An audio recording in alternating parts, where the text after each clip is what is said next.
우리가 한 해 동안 주님의 일을 여러분 가정과 직장과 교회에서 할 때에 혼자서 일하는 분은 아무도 없죠. 누군가와 같이 일을 해야 합니다. 그럴 때에 누구와 같이 일해야 되느냐, 또 어떤 사람과 같이 일하면 안 되느냐라고 하는 것을 하나님께서 오늘 우리들에게 말씀하시면서 멍에를 함께 매지 말라라고 말씀을 하시는데, 그냥 멍에를 함께 매지 말라라고 말하지 아니하시고 믿지 않는 자와 멍에를 함께 매지 말라라고 그렇게 말씀하십니다. 우리가 잘 아는 말이잖아요. 믿지 않는 자와 멍에를 함께 매지 마라. 근데 이게 구체적으로 어떤 의미인지를 우리들의 삶에 적용해 보는 것이 굉장히 중요하다고 생각합니다. 그냥 일반적으로 잘못 이해하게 되면 믿지 않는 자와 사귀지 마라 이렇게 생각할 수도 있잖아요. 그러면 우리 안 믿는 친구들, 예수님 안 믿는 친구들이 많이 있으실 것인데, 그러면 그들과 사귀지 않으면 어떻게 우리가 세상을 살아갈 수 있겠느냐, 그렇게 반문할 수도 있잖아요. 그런데 이것은 믿음이 없는 친구를 사귀지 말라라고 말하는 의미는 아닙니다. 사귄다는 것은, 친구를 사귄다는 것은 멍에를 매는 건 아니잖아요. 멍에를 맨다는 것은 두 마리의 소가 같이 멍에를 지고 밭을 가는 것이라고 생각하면 되거든요. 그래서 멍에를 맨다는 것은 일을 한다는 것을 의미합니다. 좀 쉽게 우리 용어로 이야기를 한다면 동업이라고 생각하시면 되겠죠. 같이 일하는 것. 그게 멍에를 매는 거거든요. 그래서 두 마리의 소가 한 쟁기를 끌고 한 수레를 끄는 겁니다. 그럴 때에 믿지 않는 자와 함께 하지 마라 라고 말씀하시는 것이고, 친구는 멍에를 메고 같이 끌어가는 관계는 아니잖아요. 그럼 친한 친구도 친한 친구와 어떤 동업을 하거나 일을 하는 게 아니죠. 친구를 만나서 교제하고 서로가 이야기 나누고 그렇게 하다 보니까 친구 간에는 어떤 갈등 요인이 생기기가 굉장히 어렵습니다. 잘 안 생기죠. 왜냐하면 친구와는 같이 일하는 게 아니기 때문에 서로가 교제하고 서로가 즐겁게 지내는 거잖아요. 오히려 자기가 받았던 스트레스를 친구를 통해서 푸는 것이지, 친구와 일하지 않기 때문에 친구와의 관계가 좋은 거는 친구와 아무런 같은 일을 안 하기 때문입니다. 그런데 굉장히 친한 친구인데 여러분, 그 친구와 동업을 하거나 같이 돈을 모아서 뭔가 일을 하게 되면 나중에 거기서 문제가 생길 가능성이 굉장히 많죠. 그래서 친구는 친교하는 관계이지 함께 일하는 관계가 아니기 때문에 멍에를 함께 매지 말라는 것을 예수 믿지 않는 사람들과 친구 관계를 다 끊으라라고 이야기하는 것으로 잘못 생각하게 되면 안 됩니다. 예수님 안 믿는 사람 친구로 사귀어도 되고요. 우리가 직장이나 사회생활 가운데서 만나는 사람들과 만나셔도 아무런 문제가 없습니다. 그렇게 해야 그들을 전도할 수 있고 우리가 사회생활을 할 수가 있는 것이죠. 그런데 멍에를 함께 매지 마라라고 하는 것은 쉽게 말하면 동업이라고 말씀을 드렸잖아요. 함께 일하는 것을 말합니다. 우리가 어떤 회사에 주식회사가 있으면, 그러면 우리 대부분의 지금 세상의 기업들이 주식회사를 이루고 서로가 연계관계가 되어 있는데 그 믿지 않는 자와 어떻게 동업을 합니까? 그렇게 이야기할 수 있는데, 주식회사는 엄격히 말하면 동업의 관계가 아니라 돈을 투자한 자들이 모인 거잖아요. 사실 사람이 거기에 숨어 있습니다. 돈이 모인 거죠. 사람이 거기에 예수 믿는 사람의 돈, 예수 안 믿는 사람의 돈이 쓰여진 게 아니라 돈이 모였기 때문에 주식회사는 돈의 구조대로 옮겨가거든요. 주식의 수에 따라 투표를 하잖아요. 그래서 돈을 많이 투자한 사람이 의사결정을 많이 하게 되고 철저히 자본의 논리, 돈의 논리로 끌려가기 때문에 거기에서는, 주식회사 구조에서는 예수 믿는 사람, 예수 믿지 않는 사람이 함께 멍에를 맨다는 개념 자체도 성립하지 않습니다. 그래서 세상의 주식회사는 주주의 뜻대로 움직여 나가는 것이죠. 주주가 다수결로 결의하는 대로 그 회사는 흘러가는 것이기 때문에 아예 이 멍에를 함께 매지 말라라고 하는 이 부분을 적용하기도 사실은 어렵습니다. 그런데 하나님께서 멍에를 함께 매지 마라라고 하는 이 의미는 친구 관계도 아니고요. 우리들에게 어떤 일을 할 때에 누구랑 같이 일해야 되느냐라고 했을 때 예수님을 믿는 사람과 함께 일해야 된다고 우리에게 말씀하고 있는 것이죠. 그래서 믿지 않는 자와 멍에를 함께 매지 말라라고 말합니다. 예수 안 믿는 사람과 함께 일하지 마라, 동업하지 마라, 또는 어떤 일을 할 때 함께 협력해서 하려고 하지 마라, 이런 의미거든요. 이것조차도 사실 우리들에게 받아들이기 어려운 부분들이 많을 겁니다. 왜냐하면 믿지 않는 사람과 같이 회사를 경영할 수도 있고, 믿지 않는 사람과 같이 우리가 일할 수도 있고, 또 믿지 않는 직원을 쓸 수도 있고, 사회관계에서 예수님을 안 믿는 사람들하고 많은 연관이 되어 있는데 왜 믿지 않는 자와 멍에를 함께 매지 말라고 하느냐, 이 부분에 대해서 우리가 좀 깊이 있게 한번 생각해 보도록 하겠습니다. 그런데 하나님은 이 문제에 대해서 굉장히 단호하십니다. 믿지 않는 자와 멍에를 함께 매지 말라라고 하면서 그 비유를 드신 게 굉장히 강합니다. 비유가 믿지 않는 자와 믿는 자와의 관계를 의와 불법이라고 이야기를 하거든요. 예수 믿는 자는 의, 예수 믿지 않는 자는 불법, 의와 불법이 함께 할 수 없다라고 단정을 탁 짓습니다. 굉장히 강한 표현이죠. 빛과 어둠, 빛과 어둠이 함께 할 수 없지 않겠느냐. 예수님 안 믿는 사람은 어둠, 예수 믿는 사람은 빛. 그 다음에 더 나아가서 그리스도와 벨리알이라고까지 이야기를 합니다. 그리스도는 잘 아는데 우리가 벨리알은 잘 모르잖아요. 헬라어로 벨리아르라고, 히브리어로 벨리알이라는 말을 히브리 말을 헬라어로 음력한 것인데요. 무가치하다 또는 악하다라고 하는 의미입니다. 그래서 구약 성경에는 아주 나쁜 용도로 사용이 되었는데 개인에게 적용하면 불량배 이렇게 생각하시면 되고요. 불량배. 그 다음에 악심을 품고 하는 거짓 선전, 이런 이제 말도 되고, 그 다음에 거짓 증언자, 이런 이야기도 됩니다. 벨리알의 증인, 벨리알의 말, 이런 식으로 거짓 증인 또는 거짓 선전, 이런 식으로 이야기를 하는데, 악마의 왕의 이름을 사회사본에서는 벨리알이라고 표현을 했다라고 그렇게 합니다.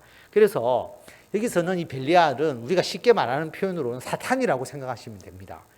그리스도와 사탄이 어떻게 조화가 될 수 있겠느냐, 믿는 자와 믿지 않는 자가 어찌 상관할 수 있겠느냐. 여러분, 너무나 단호하지 않습니까?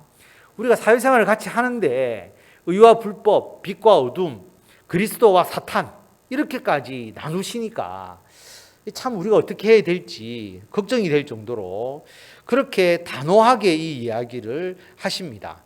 하나님의 성전과 우상, 절대로 함께 할 수 없잖아요. 하나님의 성전에 어떻게 우상이 있을 수 있습니까? 그런데 일치할 수 없다. 그런데 우리가 살아계신 하나님의 성전이다라고 그렇게 말합니다. 그러므로 성전과 우상이 함께 할 수 없듯이 예수님을 믿지 않는 자와 우리와 함께 하지 마라라고 그렇게 단호하게 말씀을 하십니다. 여러분, 하나님께서 왜 이렇게까지 말씀하실까라고 하는 거죠. 이게 무슨 의미냐고 하는 겁니다. 그럼 우리가 사회생활 하지 말고 별도로 떨어져 나와야 된다는 의미냐? 그건 아니고요. 하나님께서 우리들에게 말씀하시고자 하시는 의미는 함께 멍에를 매는 것을 말합니다. 여러분, 세상에서 어떤 사람과 어떤 일을 하더라도 그게 함께 멍에를 매는 일이냐 아니냐는 것을 잘 구분해 보시기를 바랍니다. 예를 들어서 내가 음식을 먹으러 갔는데 예수님 믿는 사람이 하는 음식점인지 아닌지를 여러분이 따져서 예수 믿는 사람이 하는 음식점만 가서 음식을 먹어야 된다, 그게 아니죠. 왜냐하면 그거는 멍에를 같이 매는 일이 아닙니다. 내가 가서 밥을 먹고 돈을 주고 사오는 것뿐이지 실제로 그 사람과 함께 멍에를 매는 건 아니거든요. 내가 어떤 기업의 제품을 우리 회사에서 구매를 한다라고 봤을 때 그 회사의 제품을 우리가 구매를 한다면 돈을 주고 사서 그냥 내가 쓰는 것이지 그게 함께 멍에를 맨다고 볼 수는 없지 않습니까?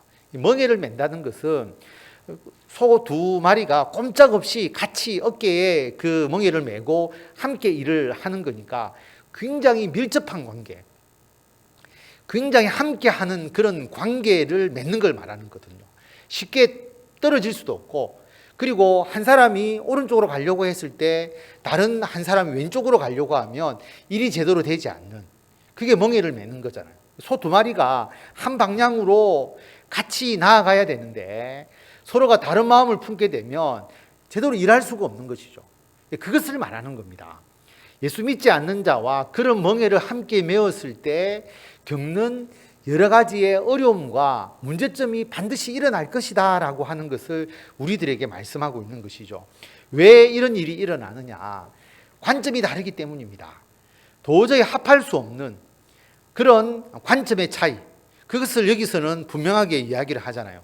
의와 불법, 그리고 빛과 어둠, 그리스도와 베리알, 그리고 하나님의 성전과 우상, 그 정도로 서로의 관점이 다르기 때문에 절대로 함께 할 수 없다. 같이 멍에를 메어서는 안 된다는 거죠. 멍에를 메지 않으면 문제가 없잖아요. 서로 거래를 하다가 끊을 수도 있고 또 하다가 같이 함께 하다가 안 할 수도 있는데 그런 관계라면 아무 문제가 없잖아요. 해보고 마음에 안 들면 바꾸면 되는데, 그런데 멍에를 함께 매는 것은 그런 관계가 아니다라고 하는 거죠. 동업도 마찬가지지 않습니까? 같이 투자를 해서 동업을 하는데 여러분 중간에 그 동업을 깨는 게 쉽지 않잖아요. 그러니까 그런 경우에는 동업자가 서로의 생각과 서로의 관점이 같아서 올바로 일을 해야 되는데, 그리스도를 믿는 자와 믿지 않는 자가 아무런 문제가 없이 보였지만 실제로 나중에 결정적인 순간에 생각의 차이, 관점의 차이가 나타나게 되는데, 그 이유는 신앙적인 문제, 그 다음에 가치관의 문제에 있어서 부딪힐 수 있는 요소들이 분명히 있다라고 하는 것입니다. 그래서 하나님께서 뭐라고 이야기하셨느냐면, 나는 그들의 하나님이 되고 그들은 나의 백성이 되리라 라고 말씀을 하잖아요. 그럼 우리는 누구의 백성이냐면 하나님의 백성이잖아요. 결정적인 순간에 우리는 하나님의 말씀을 따르거든요. 하나님께서 하라고 하는 대로 우리는 행하잖아요. 그러니까 우리들의 모든 행동의 기준은 사실은 절대적인 하나님의 말씀에 의하기 때문에 그 하나님의 말씀과 서로가 대비되는 부분에 있어서는 타협을 할 수가 없잖아요. 그건 우리가 하나님 말씀대로 가야 되거든요. 그런데 예수 믿지 않는 사람들은 하나님의 말씀대로 가는 것을 이해하지 못하는 겁니다. 그러니까 서로 같이 멍에를 맬 수가 없는 것이죠. 우리는 절대적으로 하나님의 백성이기 때문입니다. 그 다음에 하나님께서 이 다 이제 구약을 인용한 건데 여러 개의 구절이기 때문에 제가 일일이 여러분들에게 설명하지 않습니다. 너희는 그들 중에 나와서 따로 있고 부정한 것을 만지지 마라 라고 말합니다. 구별을 말하거든요. 부정한 것을 만지지 말고 부정한 것에서 떨어져 나오는 것, 구별되는 것이 우리 그리스도인의 사명이고, 하나님께서 구약 때부터 부정한 것과 거룩한 것을 구분하셨잖아요. 이 구별이라고 제가 말씀을 드렸죠. 거룩하다는 것이 특별한 것이 아니라 하나님을 위해서 온전히 구별된 것이 거룩이다라고 말씀을 드렸습니다. 그래서 하나님을 위해서 우리가 구별되어 있는데 그 구별된 삶을 사는데 그 구별된 삶을 세상과 같이 공존시킬 수가 없다는 것이 문제가 있는 것이죠. 그래서 내가 너희를 영접하여 너희에게 아버지가 되고 너희는 내게 자녀가 되리라 라고 그렇게 말씀하셨습니다. 이런 하나님이시고 우리가 그런 하나님에 속해 있기 때문에 세상과 공존할 수가 없다라고 하는 것이죠. 여러분 한번 생각해 보십시오. 기독교 기업이다라고 여러분이 잘 아는 기업이 과연 있으신지 모르겠는데, 기독교 기업이라는 게 뭘까요? 뭐가 기독교 기업일까라고 생각을 해보시면, 기독교 기업이라는 것은 기독교적인 가치관에 의해서 그 기업이 운영이 되어야 됩니다. 그런데 앞에서 제가 말씀을 드렸지만 그 기독교 기업이 주식회사라고 하면 기독교 기업의 오너가 자기가 모든 주식을 다 가지고 있다면 별 문제가 없을 수가 있습니다. 그런데 만약에 일반적으로 상장해서 다수의 투자자들이 그 기업에 대해서 투자를 해서 실제로 그 주주의 비율이 굉장히 많다면 여러분 주주총회를 통해서 얼마든지 기독교 기업의 가치관을 바꿔버릴 수가 있거든요. 그렇게 할 수가 없는 게, 우리 회사의 매출의 10%를 우리는 선교 사업에 쓰는 게 우리 회사의 방침입니다 라고 아무리 오너가 생각을 해도 주주가 무슨 소리 하느냐. 배당을 해서 주주들에게 그 돈을 돌려줘야지. 그렇게 해야 주주의 이익이 커질 거 아니냐. 배당을 하라라고 이야기를 하면 결의가 되면 그렇게 해야 되는 거거든요. 그러니까 오너의 가치관과 주주의 이해관계가 서로 충돌이 일어나게 되는 것이죠. 그게 그렇기 때문에 기독교 기업이 되려고 하면 일반적인 주식회사의 범위를 벗어나야 됩니다. 모두 창업자가 가지고 있든지 아니면 직원들도 요즘 노조가 있으니까 노조가 무슨 우리 회사는 이렇게 하느냐, 노조가 거기에 대해서 반기를 들거나 이렇게 하면 이루어질 수 없잖아요. 그러니까 기독교 기업이 되려고 하면 사실은 세상적인 어떤 요소들을 최대한 가로막고 기독교적인 전통과 기독적 가치관에 의해서 어느 정도 기업의 핵심적인 부분들이 딱 이루어져야 사실은 기독교 기업의 가치를 이루어 나갈 수가 있는 것이거든요. 그래서 구별되는 게 필요하다라고 하는 겁니다. 그러면 기독교 기업이 과연 대기업으로 성장할 수 있을까?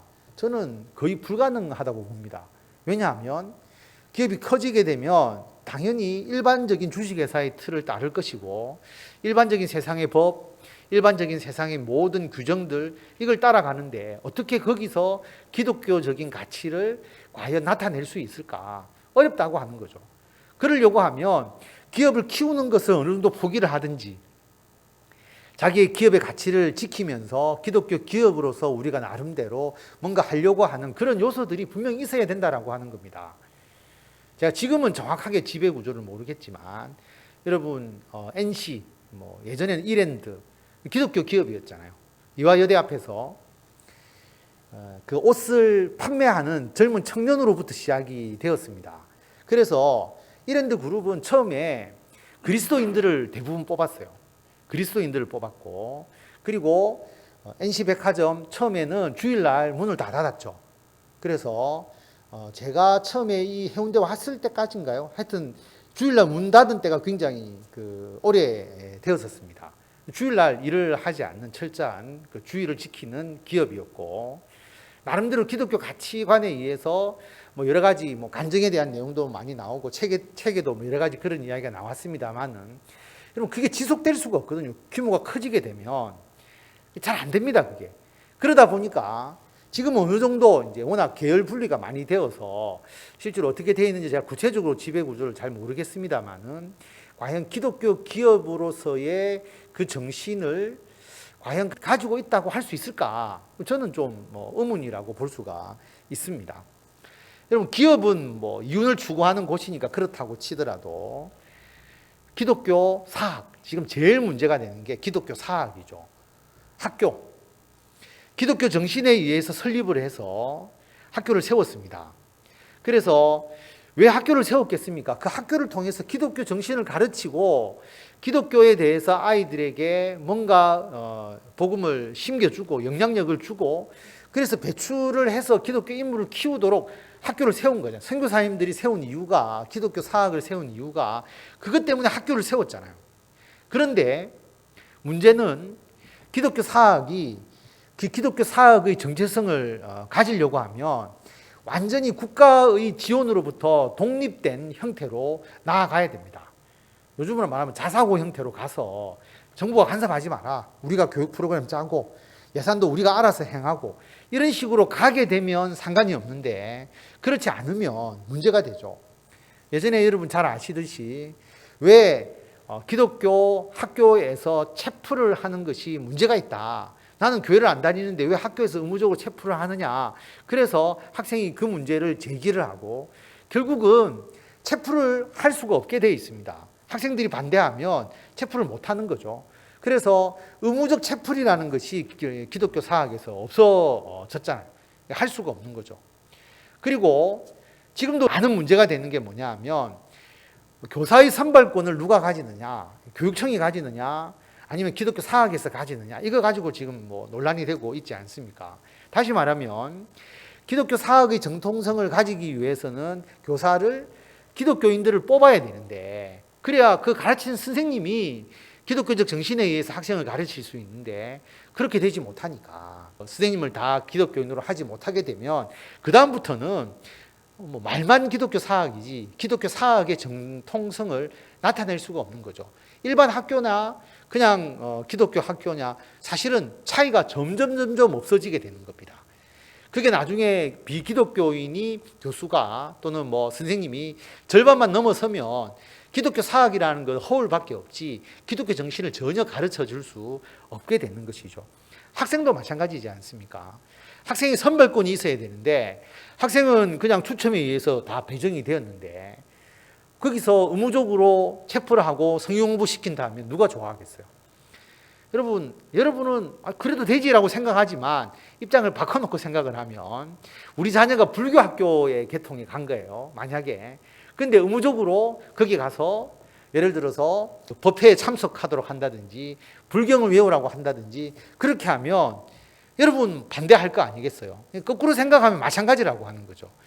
기독교적 정신에 공감하고 내가 이 학교에서 가르치는 수업이나 또는 이 가르침에 내가 동의합니다라고 동의서를 받고 입학을 하면 모르겠는데 추첨에 의해서 가니까 문제가 있는 거죠. 실제로 보면. 부산의 금정구에 보면 불교 학교가 있어요. 그래서 제가 예전에 중고등부 다닐 때 그 학교를 다니는 애들이 있는데 그 학교에 다니는 애들은 의무적으로 불경을 외웁니다. 학교에서 다 가르치거든요. 예전이니까. 지금은 못하게 하겠지만 불경도 가르치고 그 다음에 방학이나 이럴 때 범어사 올라가서 뭐 108배를 하든지 그런 훈련도 시키고 예전에는 그렇게 했거든요. 또 기독교 학교에서는 의무적으로 모든 학생들을 채플을 통해서 예배도 드리게 하고 했었지만 지금은 이게 어려운 구조가 되어버렸죠. 그렇게 되려면 아까도 말씀드렸지만 완전히 세상과 분리되어야 된다는 거죠. 이사회도 완전히 분리되고 재정도 분리되고 그 다음에 학생들도 뽑을 때 그 다음에 교사들도 그렇게 해야만이 우리가 이야기하는 기독 사학으로서의 정체성을 가지고 나아갈 수 있지. 안 그러면 우리가 예전에 기독 사학이었지라고만 하지 그런 정체성은 다 사라져 버립니다. 뭐 연세대학교 마찬가지고 뭐 부산에도 기독교 대학이 얼마나 많습니까? 경성대도 있고 외국어대도 있고 고신대도 있고 다 있지만 실제로 그런 정통성을 지금도 기독교 정신에 따라서 운영됩니다라고 하는 것은 여러분 학교의 홈페이지에만 나와 있을 뿐이지 실제로 안에 들어가서 보면 과연 기독교적인 정통성과 어떤 정체성을 가지고 과연 학교를 운영하는 곳이 정말 뭐 몇 군데나 되겠습니까? 여러분 그렇지 않다라고 하는 것이죠. 뭐 남의 어떤 기업이나 뭐 학교 이야기를 하고자 하는 게 아니라 여러분 우리들도 마찬가지지 않겠어요? 결혼이라는 것도 한번 생각해 보십시오. 결혼이라는 것은 사랑해서 결혼하는 거다라고 이야기를 합니다. 사랑하면 다 될 것 같거든요. 사랑하면 다 포용하고 사랑하면 모두가 이루어질 것 같은데 그런데 결혼이라는 것은 가장 멍에를 확실히 매는 거죠. 1대1로 완전히 벗어날 수 없는 멍에를 같이 매는 건데 그런데 나중에 결정적인 부분에서는 자, 예수 믿는 사람이 하나님과의 그 결정적 관계를 포기하고 이쪽으로 전향을 하든지 아니면 예수 믿지 않는 사람들이 마음을 바꾸어서 하나님의 뜻에 따르는 것에 동조를 하든지 둘 중에 하나지 양쪽이 같이 멍에를 메고 나아갈 수가 없잖아요. 그렇지 않습니까? 당연히 그렇게 되겠죠. 멍에를 메고 어떻게 한 방향으로 나아갈 수가 없습니다. 예수 믿는 사람과 믿지 않는 사람이 함께 멍에를 메고 나아갈 수 없다는 거죠. 결정적인 순간에서의 차이가 있을 수가 있습니다. 이게 굉장히 중요한 것이죠. 그래서 우리 교회에서 이렇게 장례를 치를 때 이런 걸 많이 경험하잖아요. 자녀들이 부모님 신앙 다르고 자녀들 간의 신앙이 다를 때에 어떤 식의 예배를 드려야 되느냐, 기독교 식의 예배를 드려야 되느냐, 그 다음에 또 아니면 뭐 불교식으로 해야 되느냐, 일반적으로 해야 되느냐. 거기에 대해서 별로 민감하지 않는 사람들은 기독교식 예배를 드린 데 대해서 믿지 않는 사람들이 동조하는 경우들이 많이 있습니다. 동의를 하죠. 그래서 기독교 예배를 드리니까 기독교 예배를 드리지만 그렇지 않는 아주 여기에 반대하는 사람, 돌아가신 분이 기독교인임에도 불구하고 자녀들 중에서 절대로 안 된다라고 하시는 분들은 여러분 이 예배를 드리기가 어려울 정도잖아요. 그 정도거든요. 그래서 장래도 그런데 여러분 그 외에 여러 가지 의사결정에 있어서 일어나는 갈등이나 서로의 생각의 차이가 얼마나 많이 있겠습니까? 그래서 함께 멍에를 맬 수가 없다는 겁니다. 결정적인 순간에는 다른 길로 갈 수밖에 없다. 그럼 엇박자가 나겠죠. 그렇게 될 겁니다. 교회는 그렇지 않을까요? 교회도 마찬가지죠. 여러분, 교회 일이 우리 교회야 뭐 눈에 봐도 뻔한 일이고, 그런데 이제 교회 일이 점점 대형화되고 아주 그 고급적인 기술이 필요한 일이 된다고 한번 생각해 보십시오. 예를 들어서 자, 대형 교회입니다. 그런데 방송 장비를 굉장히 좋은 거를 쓴다라고 하는 거죠. 쉽게 말하면 방송이 거의 제가 서울에서 보니까 그 당시에 제가 아주 오래됐죠. 뭐 십몇 년이 훨씬 지났는데 TV에 큰 네모난 카메라 있잖아요. 대형 교회에서 그게 여러 대를 놓고 전부 이렇게 이어폰 끼고 헤드셋 끼고 전부 방송 촬영을 하거든요. 제가 생각을 했습니다. 저 사람들이 모두 신앙이 좋은 집사님일까? 모두 교회 다니시는 분일까? 이렇게 생각을 해보면 그렇지 않을 수도 있는 것이죠. 교회 식당을 아웃소싱을 했습니다. 대형 교회에서. 그러면 교회 식당에서 봉사하는 분들이 교회 다니시는 분일까? 아웃소싱을 했는데 회사 직원인데 그럼 예수님 안 믿는 사람들이 교회 주방에서 봉사를 하겠죠. 그러면 교회 주방만 그런 게 아니라 교회에서 방송실을 예수 믿지 않는 사람이라 할지라도 방송 기술을 잘하는 사람이 있으면 예배를 찍어야 되니까 그분들을 당연히 데리고 오겠죠. 그러면 어떻게 되느냐 하면 교회에서 일하는 직원이 예수 그리스도를 믿지 않는 사람들이 점차 늘어날 수가 있는 것이죠.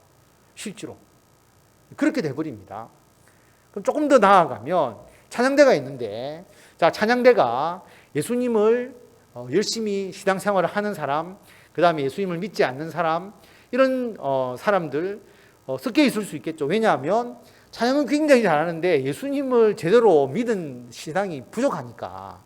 이제 강 교수님한테 이야기 들어보니까 모든 음대생들은 예수님을 제대로 믿거나 믿지 않거나 간에 그리스도의 영향력을 받기 때문에 교회의 영향. 왜냐하면 음악이 다 교회 음악이다 보니까 전부 다 신앙인이라고 말을 하거든요. 그런데 진짜 신앙인인지 아닌지는 사실 판단하기가 굉장히 어려워요. 어렵지만 사실은 신앙이 없는 상태에서도 찬양대에 와서 솔리스트로 전문적으로 일하는 사람도 있고요. 반주자도 신앙이 없음에도 불구하고 교회 반주를 하겠습니다 와서 반주하는 경우도 있어요. 우리 교회도 예전에 반주자를 이제 쓴 적이 있었는데 면접을 해서 본인이 교회를 다닌다, 또 다녔다. 그리고 찬송가 반주나 교회 반주 할 수 있다. 그렇게 해서 사실 뽑았는데 와보니까 모르는 찬송도 많고 실제로 보면 찬송을 피아노는 잘 치는데 교회 반주가 안 되는 그런 사람, 예를 들어서 복음성을 모른다든지 그래 되면 이제 교회가 굉장히 힘들어지죠. 뽑았는데 내보낼 수도 없고 굉장히 어려움을 겪은 때가 있었다라고 하는 것이죠. 여러분, 이게 아주 이제 작은 사례지만 이 문제를 깊이 생각해 보면 교회의 직원, 교회 행정 일, 나중에 교회가 전문적으로 행정을 해서 회계적인 업무가 필요하다면 예를 들어서 회계를 보는 사람이나 여러 가지 기술적인 모든 일에 있어서 이게 어디까지가 정말 예수 믿는 사람이 해야 되고 안 해야 되고가 혼란이 생기는 일들이 일어날 수 있다는 거죠. 이게 참 문제가 됩니다. 대수롭지 않게 생각하면 안 되는 문제라고 하는 겁니다. 오늘 하나님께서 우리들에게 이야기하는 것은 교회 공동체의 일은 함께 멍에를 매는 일이거든요. 멍에를 맨다는 것은 여러분 멍에를 메고 한 방향을 같이 봐야 됩니다. 그래야 밭을 올바로 갈 수가 있잖아요. 그런데 한쪽에서는 엉뚱한 거 보고 한쪽에서는 이쪽을 보면 제대로 일이 될 수가 없는 겁니다. 그러니까 멍에를 메고 일을 할 수가 없는 것이죠. 쟁기를 끌고 갈 때에 뒤를 돌아봐서는 안 되는데 길을 돌아보고 곁눈질을 하게 되면 한쪽에서 아무리 일을 해도 이것은 제대로 일이 될 수가 없습니다. 제가 예전에도 말씀드렸죠. 미국의 교회에서는 크리스마스 때 예배를 못 드린다. 왜 예배를 못 드리느냐? 직원들이 전부 다 크리스마스는 우리가 휴가 가야 됩니다. 그러니까 휴가를 가버리니까 방송 장비도 안 되고 그 다음에 큰 대형교회 세팅도 안 되고 그러다 보니까 뭐냐 하면 크리스마스 때 예배를 드리지 못하는 교회가 있다라고 이야기를 하는 거죠. 그게 뭐냐 하면 가치관이 다른 거죠. 그들은 크리스마스가 휴가고 나는 쉬어야 되는 그런 휴일의 개념으로 보는 직원들의 수가 늘어나게 되면 안 되는 겁니다. 그러면 어떻게 됩니까? 뭐 목회자를 중심으로 해서 예배를 드리든지 그런 식으로 가버리게 되는 것이거든요. 자, 그것을 우리들에게 말하는 겁니다. 믿지 않는 자와 멍에를 함께 매지 말라라고 하는 것은 하나님의 일을 할 때에 하나님의 거룩함과 그리고 세상적인 것을 절대로 혼용해서는 안 된다라고 하는 것이죠. 그것을 우리들에게 말씀하고 있습니다. 그럴 때 손해가 있을 수가 있어요. 앞에서 이야기했듯이 우리 기업을 기독교적 가치관에 의해서 키우겠습니다라고 내가 선언한다면 그게 아니고 그냥 일반적으로 내가 기업을 창업해서 내가 믿지 않는 사람들과 어울려서 그냥 하겠습니다라고 하면 아무 문제가 없어요. 근데 내가 기독교적 가치관에 의해서 나는 이런 기독교 기업을 하겠다고 한다면 어느 정도 성장도 포기하고 그리고 예수 믿는 사람들을 중심으로 해서 그 가치를 실현시킬 수 있는 모든 체제를 만들어야 되는데 그러려면 주변으로부터 단절할 건 단절하고 구별할 것은 구별하고 그렇게 나가야 되는 것이죠. 그리고 교회가 정말 교회의 거룩함을 유지하려고 한다면 영상을 잘 못 찍는다 할지라도 그 교회 청년이 찍든 아니면 목회자가 찍든 누가 찍든지 그냥 찍어야 되는 거예요.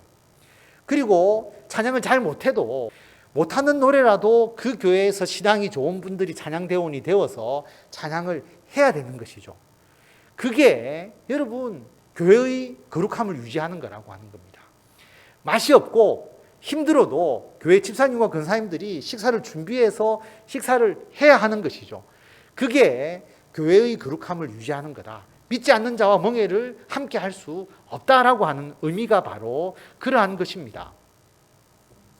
그러면 믿지 않는 자들과 완전히 결별해야 되느냐? 꼭 그렇지는 않죠. 자, 아까 결혼에 대해서 이야기를 했습니다. 믿지 않는 자와 결혼할 수도 있습니다. 그런데 멍에를 함께 매려고 하면 처음에 갈등이 일어나겠죠. 처음에 몰랐는데 결혼하고 나니까 예수 믿는 사람은 오른쪽으로, 예수 안 믿는 사람은 왼쪽으로 갈등이 일어나게 될 때에 여러분 그 갈등을 잘 수습해서 결국 우리가 하나님의 뜻대로 갈 수 있도록 끌어줘야 됩니다. 그렇게 해서 같이 멍에를 메고 나가게 해야지 그렇지 않으면 절대로 한 방향으로 나아갈 수가 없어요.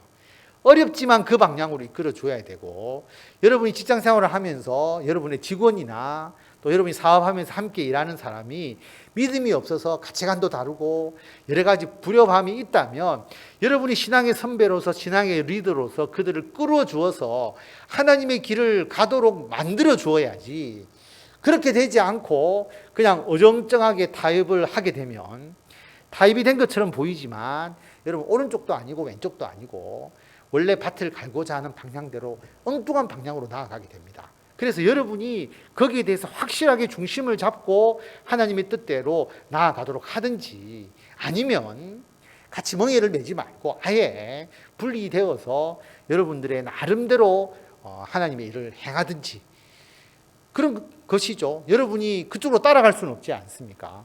그래서 하나님께서 우리들에게 절대로 멍에를 같이 매지 말라라고 우리들에게 말씀하시는 이유가 바로 여기에 있다라고 하는 겁니다. 그래서 믿지 않는 자와 멍에를 함께 매지 말라는 것은 사귀지 말라는 의미가 아니고요.